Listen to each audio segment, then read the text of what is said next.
Hey guys, what's up? My name's Christian. I'm a new grad physician assistant currently working in rural family medicine.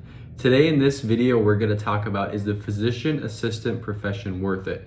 We're going to talk about cost, schooling, debt, and compare it to some other professions such as medical doctor, nurse, to determine if it's worth it for you. So what we're going to talk about first is job satisfaction as a physician assistant or physician associate. So PAs are unique in that they are able to switch specialties. It's called specialty versatility or lateral mobility. So PAs have the unique ability to switch specialties without having to go back to school for a residency, and can switch and work in any specialty, unlike nurse practitioners. So you could work in family medicine, emergency medicine, urgent care, and you could switch interchangeably just based off of your base training that you get as a PA. It's actually a very common thing for PAs to go from one specialty to another, sometimes specialties completely unrelated. I know plenty of PAs who have worked in ENT, surgery, psych, family medicine, all in the span of their career, sometimes every 1 or 2 years, switching specialties. And this is an amazing option because in other professions, if you don't like the place you work or the setting you work in, you're relatively stuck there. Even nurses, they can work in outpatients, hospitals, and they have a lot of versatility, but they can't necessarily switch their specialty entirely that they're working in. They're still kind of doing the same thing. Now with PAs, you can go from surgery and completely switch, into family medicine or anything else along those lines. Now, physicians cannot do this. They are stuck in, if they choose surgery, they're stuck in surgery unless they want to go back for a 3 to 7 year residency to switch specialties. I think this is something that's great about PAs and something that helps them have consistently the highest job satisfaction rates amongst healthcare providers. I often get asked, what is the best thing that students, particularly pre-PA students, can do to prepare for PA school and applying to PA school and maximize their chances of getting into PA school? To me, the most important thing is going to be your patient care experience. What you do for your patient care experience is going to make or break whether you're prepared or not and ready to get into PA school.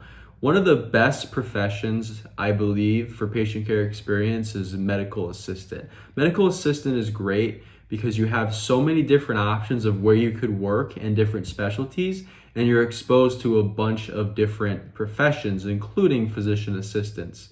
Not only does it prepare you for PA school to be a medical assistant with the skills you're learning, it also has great pay. And ACT's online CCMA program, which you could find more information about in the description below, has one of the best programs for becoming a medical assistant.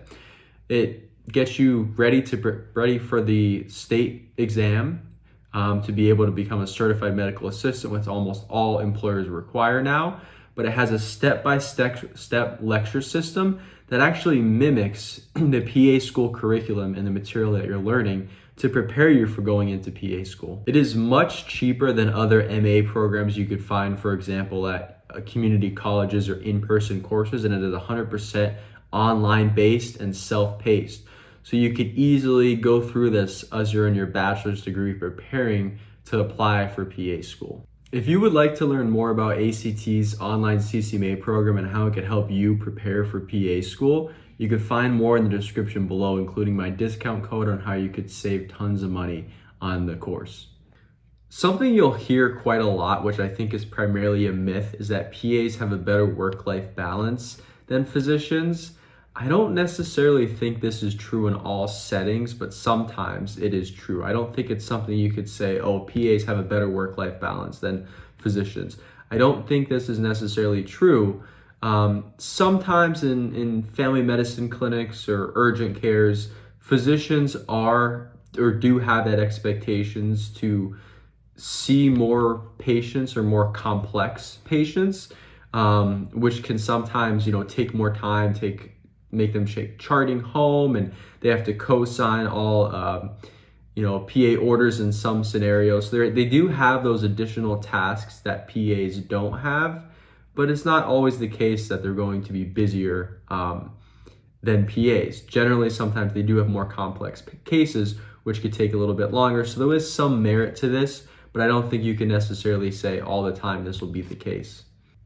However, I think one scenario where this does have merit is if it's a private practice and the physician runs that practice. Inevitably, there's going to be less administrative tasks for the PAs that work at that clinic, but there could be other physicians that work at that clinic that also don't have those administrative tasks that have a better work-life balance than that lead physician.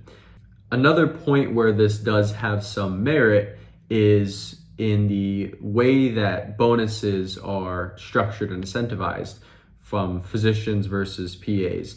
Now, in some scenarios, PAs and physicians have the same bonus structure system, but in some situations, physicians may be RVU based or productivity based. So if they do a certain medical visit or certain procedure, they're giving a number based off of what's called RVUs, and their bonus is essentially structured off of that. For some PAs, it's based off of just how many patients you're seeing. In that scenario, there sometimes is a limit for PAs and not a limit for physicians. So physicians could see 25 patients in a day and be compensated for that, whereas PAs, the cutoff is maybe 18 or 20.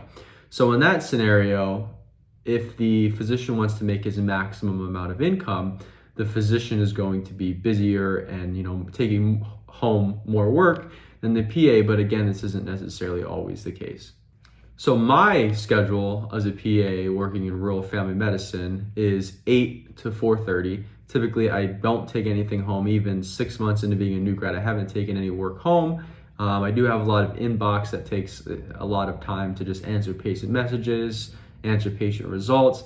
This does take a lot of time, but I've just been able to do it kind of over work time, and I typically am only seeing around 10 to maybe 15 patients a day, whereas some of the other PAs and providers in my office are seeing, closer to 20. So I'm not really at a full schedule consistently yet, but it definitely is, at least in family medicine, very busy, I would say, compared to other jobs where you might not have to work over lunch and even, eventually take stuff home. So this is pretty consistent across all of medicine. And again, PAs have that added benefit of just being able to switch specialties. If family medicine is taking up too much time, you don't want to take stuff home, switch specialties to one where maybe you won't have to take stuff home.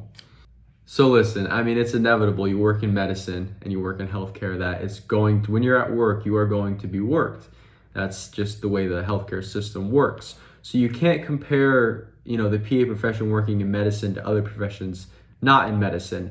So I would say across the healthcare and medicine realm, PAs are kind of in that halfway point where, you're going to be working, but there is specialties out there where you don't necessarily have to take stuff home, or work over the weekend. So PA, again, is great that they have that versatility compared to other professions in the medical field. So getting into the schooling. So the schooling is definitely one of the main benefits of the PA profession. As a physician, you have to go to med school for 4 years, and then you're going to do your residency for 3 to 7 years.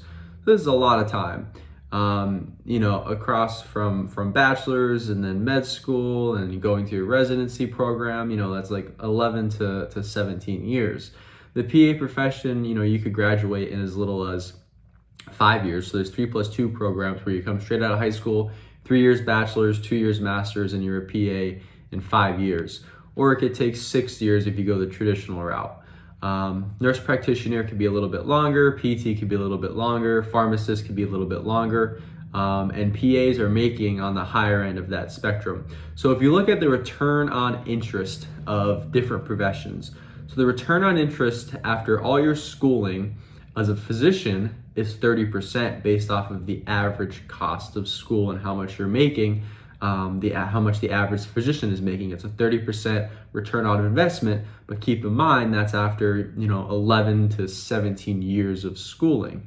For the PA profession, it is also a 30% return on investment, but that's after 5 to 6 years. And really the master's portion is just 2 years, so you're getting that same return on investment with even half the schooling. And then pharmacy is about negative 24% return on investment after their schooling is over, and physical therapy is about a negative 13% return on investment. And that's just after that first year, because you're paying over $100,000 for schooling, and the pay for PT is a little bit under $100,000. So if your schooling cost is more than what you're making your first year, then your return on investment obviously is going to be in the negatives. So for other healthcare related professions, a lot of them have that negative return on investment if it is either a master's or a doctorate program, where the PA profession is a positive return on investment. So the pay for physician assistants is definitely on the higher end when you talk about healthcare professions, especially degrees that you can get in 5 to 6 years and are not a doctorate degree. So the cost definitely varies amongst different schools, but the pay also varies amongst different specialties and different settings. So the average overall pay, again, it fluctuates each year, has been steadily increasing. It's about $130,000 for the average physician assistant. Again, this could vary a lot. Paying specialties are surgical subspecialties such as cardiothoracic surgery, dermatology, emergency medicine, and then on the lower end, family medicine. But there's not as much variation amongst different specialties as there is for physicians, but there definitely is higher paying specialties that you can get into, and PAs could easily make $200,000 and upwards. Now, as far as debt goes, the average cost of PA school, I would say, is about $100,000, but that could go, easily upwards of $150,000.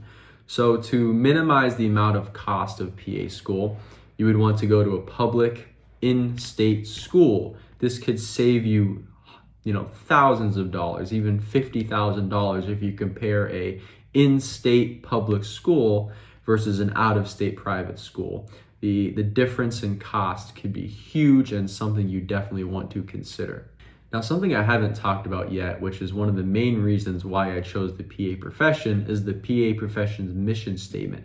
So the PA profession is very focused on expanding healthcare to communities in need. This is one of the reasons why the physician assistant profession was even created, was to take capable medics that had all this training in the military, but had really nothing to do with it aside from civilian jobs that were already established.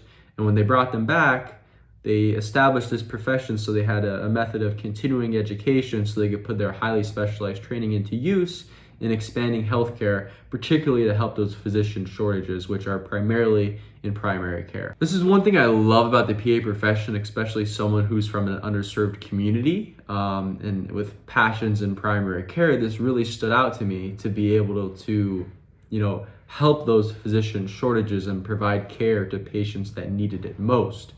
And this is one thing that I love about the PA profession, is that we're expanding healthcare to areas in need. I want to thank you all for joining this video today. That's all I got for today. I'll see you on the next one.